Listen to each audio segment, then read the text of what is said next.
Hola, en este video vamos a continuar con el desarrollo de nuestro curso de cómo gestionar bases de datos en los servidores de SQL Server y MySQL, donde en este momento me encuentro utilizando la IDE Workbench que podemos utilizar para poder gestionar bases de datos de tipo MySQL. Bien, donde empezaremos nosotros a crear tablas relacionadas y vamos a utilizar la base de datos que hemos venido utilizando en el transcurso del curso. Voy a colocar justamente aquí la siguiente palabra para poder utilizar la base de datos llamada person, y vamos a colocar punto y coma, y en esta base de datos voy a crear una tabla llamada cliente. Al final hay que colocar paréntesis porque dentro de los paréntesis nosotros vamos a establecer las columnas que va a contener esta tabla. Bien, he colocado la siguiente sentencia: create table, y aquí se va a crear una condición para verificar si esa tabla existe en la base de datos llamada person. Después del nombre de la base de datos he colocado punto para poder colocar el nombre que va a contener nuestra tabla. Ahora, dentro de los paréntesis voy a colocar la primera columna llamada ID cliente. Será de tipo entero, no va a aceptar valores nulos porque será la columna que va a ser autoincrementable y que va a contener la llave primaria. Prácticamente estos procedimientos ya los vimos de cómo crear una tabla con sus respectivas columnas, donde voy a crear otra columna que va a contener el siguiente nombre.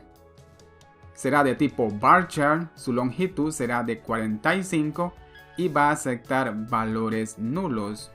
Ahora pueden observar que no estoy utilizando el apóstrofo para poder encerrar los nombres de las columnas y de la tabla, ya que también de esta forma podemos crear columnas aquí en MySQL, donde ahora voy a crear una columna llamada apellido que va a almacenar datos de tipo varchar, su longitud será de 45 y va a aceptar valores nulos. Ahora voy a crear otra columna llamada teléfono, también será de tipo varchar, su longitud será de 45 y aceptará valores nulos. Y la columna que prosigue es la columna dirección, también será de tipo varchar, aceptará valores nulos. La columna que prosigue es la columna fecha, de tipo date, también va a aceptar valores nulos. Ahora la línea que sigue es para poder indicar cuál de estas columnas va a contener la llave primaria, y vamos a colocar la siguiente sentencia. Dentro de los paréntesis vamos a colocar la columna ID cliente. De esta forma estamos indicando que la columna ID cliente será la llave primaria, y justamente aquí le indicamos que será autoincrementable.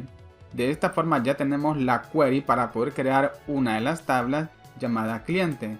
Ahora tenemos que crear la query de la segunda tabla que vamos a relacionar con esta tabla llamada cliente y que va a contener la otra información de nuestro cliente que nosotros almacenemos en esta tabla que vamos a crear en nuestra base de datos, donde prácticamente haremos lo mismo que hicimos con la tabla cliente.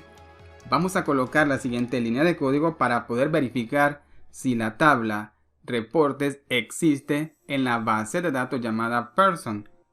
Después del nombre de la tabla hay que abrir paréntesis. A esta tabla vamos a crearle una columna que será autoincrementable y yo la llamaré ID reporte. No va a aceptar valores nulos y será de tipo entero. Vamos a crear ahora una columna llamada deuda. Será de tipo decimal. Es la información que va a almacenar esta columna.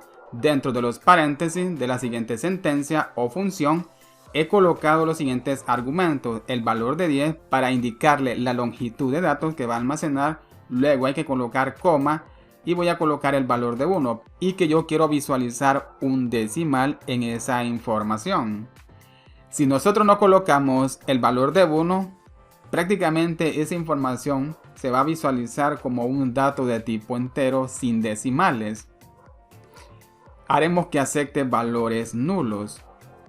La columna que prosigue se llama fecha deuda, columna que voy a utilizar para poder almacenar la fecha de cuando se generó la deuda. y va a almacenar la fecha con la hora. Por este motivo voy a utilizar el siguiente tipo de dato, DateTime. Vamos a utilizar este tipo de dato para poder tratar fechas con hora, ya que anteriormente vimos ejemplos de cómo tratar fechas utilizando el siguiente tipo de dato, Date, que almacena solo la fecha.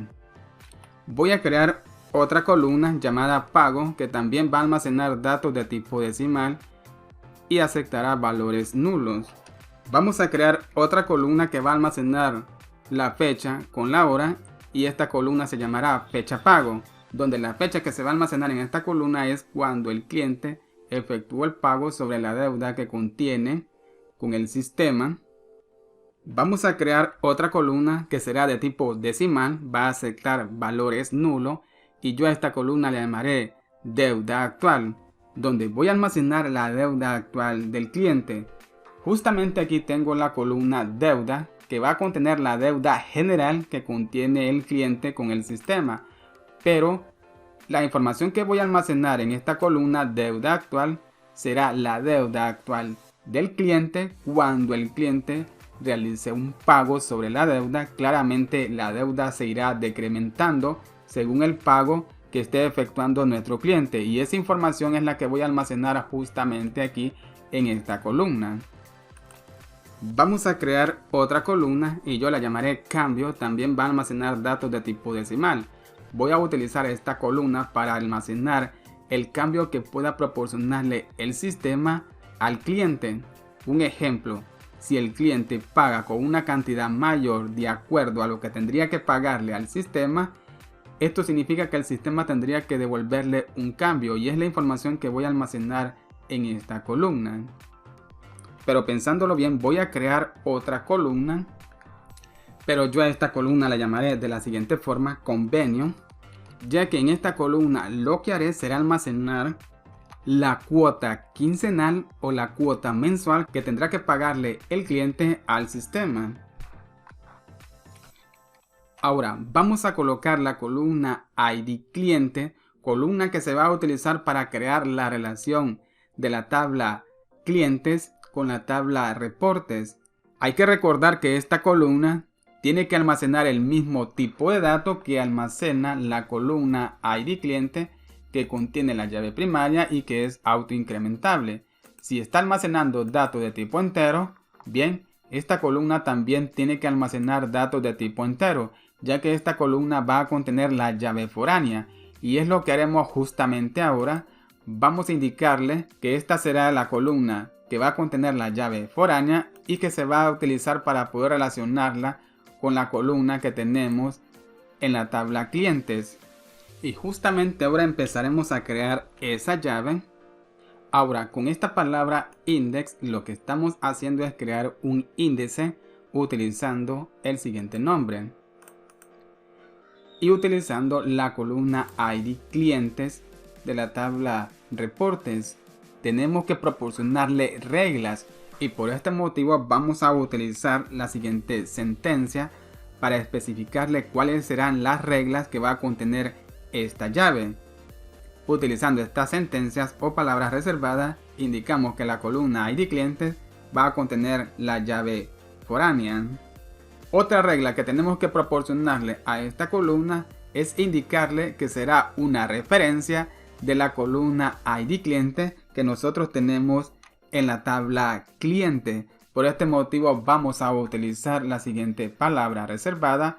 Dentro de los paréntesis vamos a colocar el nombre de la columna de quien haremos la referencia, que es la columna ID cliente de esta tabla.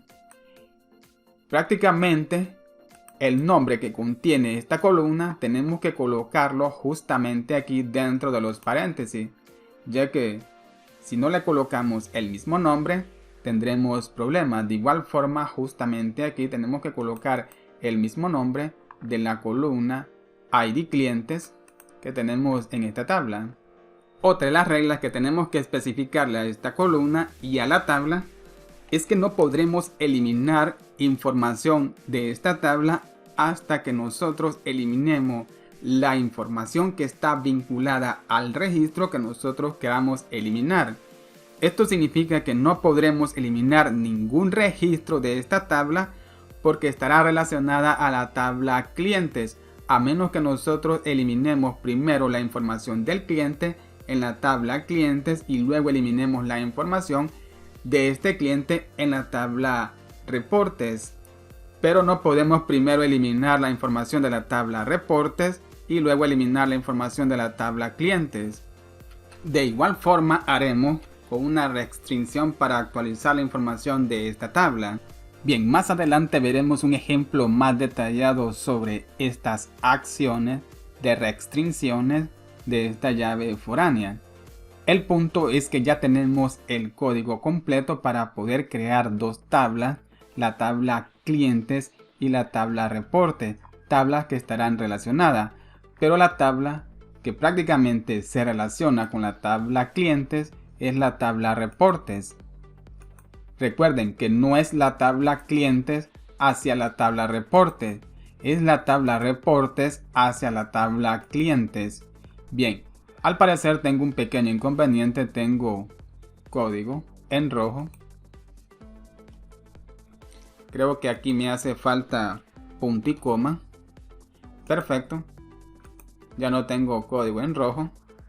Pero aquí tengo ahora código en rojo. Bueno, lo que pasa que aquí me hizo falta una coma. Hay que tener mucho cuidado. Ahora justamente tengo otro pequeño inconveniente en el código. Aquí no estoy estableciendo cuál de estas columnas va a contener la llave primaria. Y al momento de crear estas tablas tendré un error. Después de esta línea de código hay que colocar la sentencia primary, luego key, dentro de los paréntesis colocar el nombre de la columna que va a contener la llave primaria aquí en la tabla reportes. Ahora lo que prosigue es ejecutar esta query para verificar si podemos crear estas dos tablas y poder relacionarlas en la base de datos llamada person.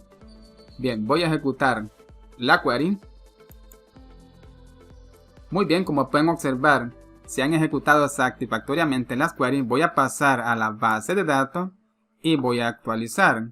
Voy a seleccionar la carpeta tabla, clic derecho, actualizar. Muy bien, como pueden observar, tengo la tabla clientes y la tabla reportes. Esto significa que se han creado correctamente las tablas. Ahora, justamente aquí tenemos el siguiente elemento que despliega la llave que hemos creado para poder relacionar las tablas. Pueden observar el nombre de esta llave. Es la misma llave que nosotros hemos creado justamente aquí para poder proporcionarle un nombre a esa llave que se utiliza para poder indicar la relación de la tabla reportes con la tabla clientes. Ahora si desplegamos la carpeta de columnas en reportes, justamente aquí tenemos las columnas. Muy bien. Pero bien amigos, hasta aquí vamos a dejar este video. En el siguiente video vamos a continuar con el desarrollo de nuestro curso de cómo gestionar bases de datos en los servidores de MySQL y SQL Server. Espero que este video les haya gustado y nos vemos hasta el siguiente video y que Dios les bendiga.